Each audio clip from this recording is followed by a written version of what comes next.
Hello, this is After Hours. I'm your host, a man in a kimono, and as you can tell, today I'm wearing my yukata, so it's a bit less formal than a kimono, and you could kind of tell by the inner layer.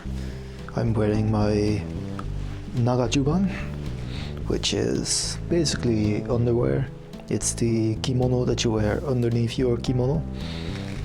It's still a bit chilly here in Tokyo, so going without the nagajuban is still a bit, well, it would be a bit chilly.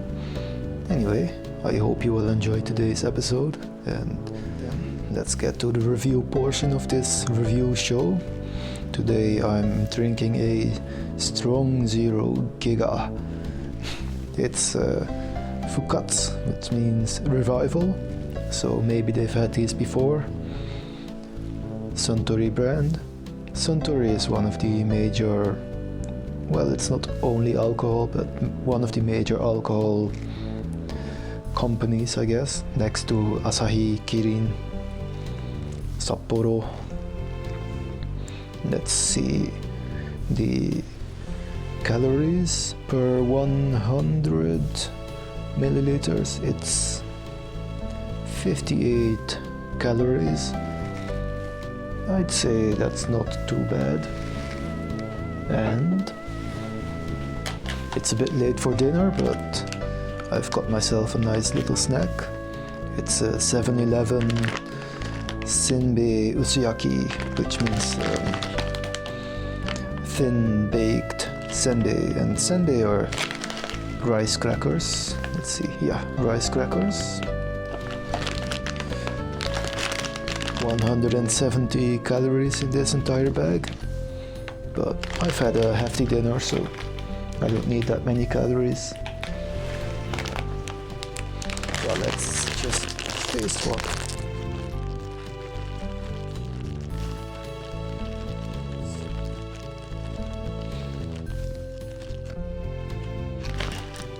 Here we go. This is one of the senbei. Yep, there it is, it's focusing.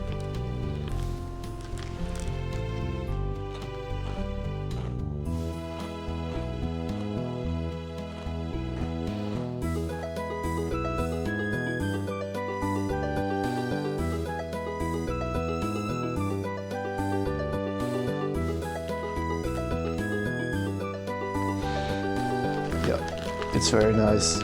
By the way, it's norishio, which means seaweed, salt flavor.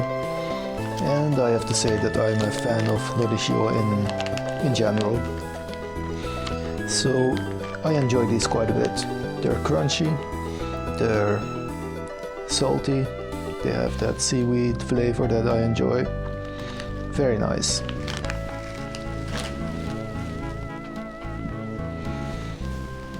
Then let's try the drink as well. Kanpai.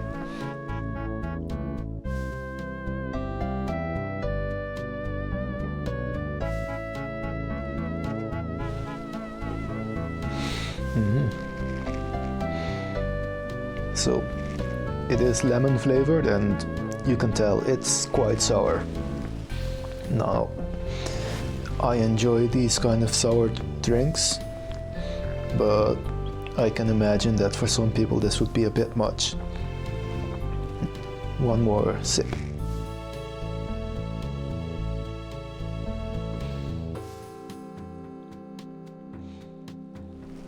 Yeah, I wouldn't say it's very sweet.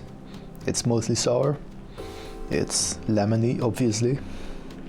If you enjoy lemon drinks and you're not too caught up on having sweet drinks, then I'd recommend it. It's very nice. The alcoholic flavor isn't overwhelming, it's just a nice sour drink. And it's 9%, I believe. Yeah, it's 9% alcohol.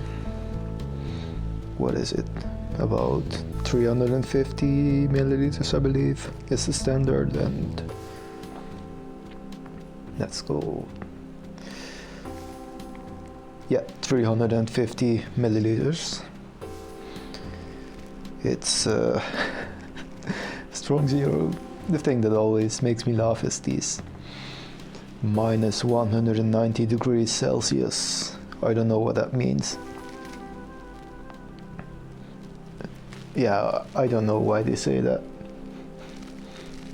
It's funny at least. But this one is nice. It's where can I see? It's a Chuhai. Chuhai means that it's made with Shouchuu. So Shouchuu, I couldn't find it in Europe. I couldn't, and I wish I could, but I believe it's only in Japan. It's not soju. Soju is Korean. I'm not sure if I'm even pronouncing it correctly, but it's not soju, it's shochu. And well, I like it. The normal highball, so if it doesn't say chuhai but highball, because chuhai is chu highball or shochu highball. So if you find a normal highball, then that means it's made with whiskey. So let's say that you get a cola highball, that would mean whiskey and cola. But this here is a chuhai, and it's a nice one, very sour.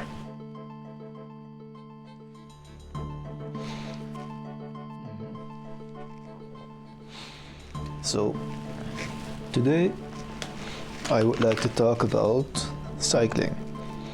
I cycle quite a bit, even here in Tokyo, and today I've cycled a few hours, but because I've had a pretty hefty dinner, I don't need much more than just this here to kind of, you know, not starve. And I would like to talk a bit about what is it like cycling here in Japan, and more specifically in Tokyo. I'm Dutch, I'm from the Netherlands, so my perspective is quite unique, I suppose you could say. I would say that probably, you know, I've heard from American people that they think it's quite advanced, you know, the cycling culture. Like, they say there's a lot of cyclists, it's quite well, the logistics are quite well done, but from my perspective there are a lot of improvements that could be made. For example, let's say that I want to go to Akihabara. I want to go to the Yodobashi Akihabara. The Yodobashi Akihabara is a electronics store, and I believe it's the biggest in Japan, or even the biggest in the world. But let's say I go there, I have to go on the motorway, that is, I have to cycle next to the cars, which that in itself is not a big issue. You also have to cycle next to the cars in the Netherlands. Well, sometimes there's a clear separation. And the other thing here in Tokyo is sometimes you have to cycle next to the cars, and sometimes you have to cycle next to the pedestrians.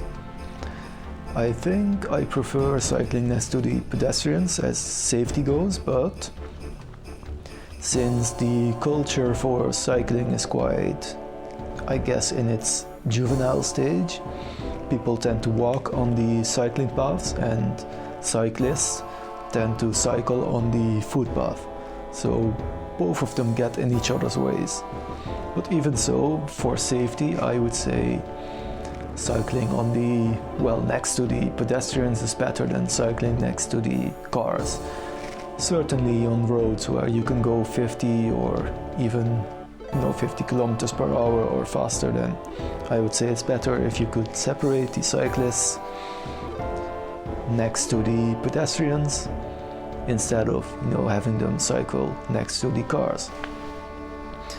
But even cycling next to the cars would be fine if not for the fact that the lefternmost, and you may know that in Japan you are supposed to drive on the left, so the leftmost lane is quite often also used for parking.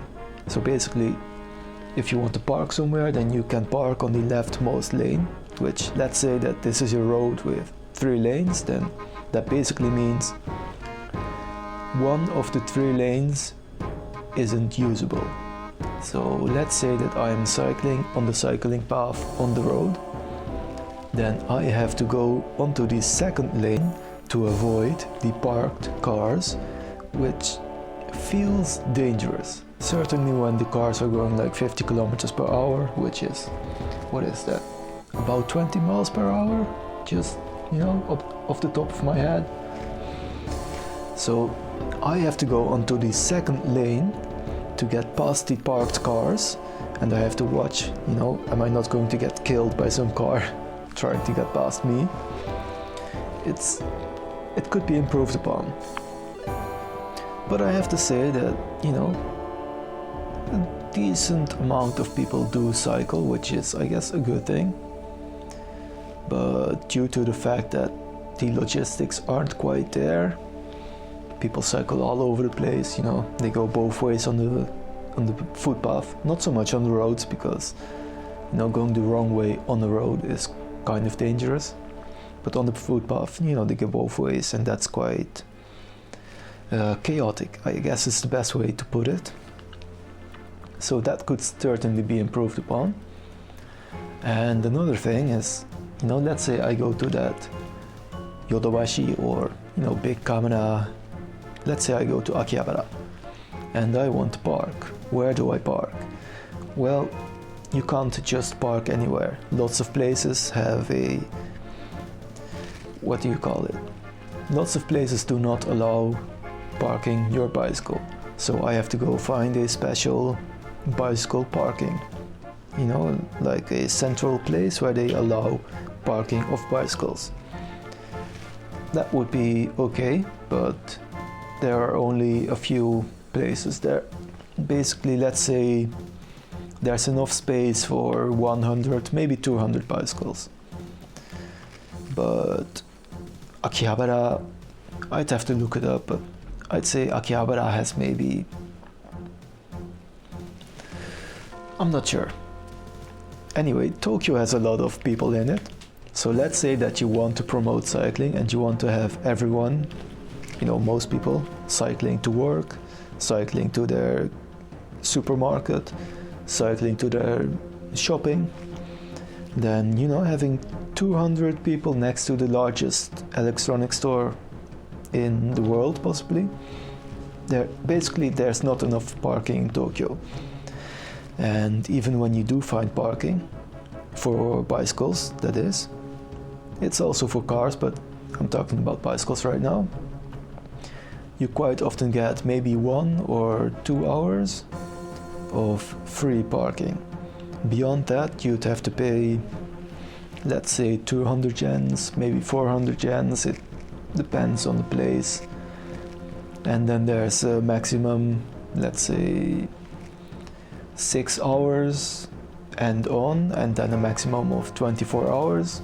But let's say 6 hours to 24 hours would be maybe 2,000 yen, I'm not quite sure. Anyway, you have to pay, right? You can stay for 1, maybe 2 hours. Beyond that, you would have to pay. So let's say that I want to go to Sendai, right? I have to cycle to the train station, right? This is the ideal cycling culture. You cycle to the train station, you park in the limited space that is available, and realistically, I'm going to spend more than 6 hours either traveling to and from Sendai. So I'm spending at least 6 hours, or maybe at least 10 hours, just to be safe. I'm spending at least 10 hours in or traveling to and from Sendai. So I can count on paying 2,000 yen at the very least for parking. Well, maybe 1,000 yen. Anyway, I'm paying for the parking. And then I'm paying for the Shinkansen, obviously, or if I'm traveling by bus, then I'm paying for the bus. I'm not sure if there's a regular train to Sendai, but let's say that I'm paying for the train. So I'm paying for parking, I'm paying for the train. When I get back, I'm paying for the train again or for the bus. Basically it adds up. I would say one of the big improvements that could be made here in Tokyo, I'm rambling, but that's basically the show, get used to it. I just ramble on here. And let me have another sip.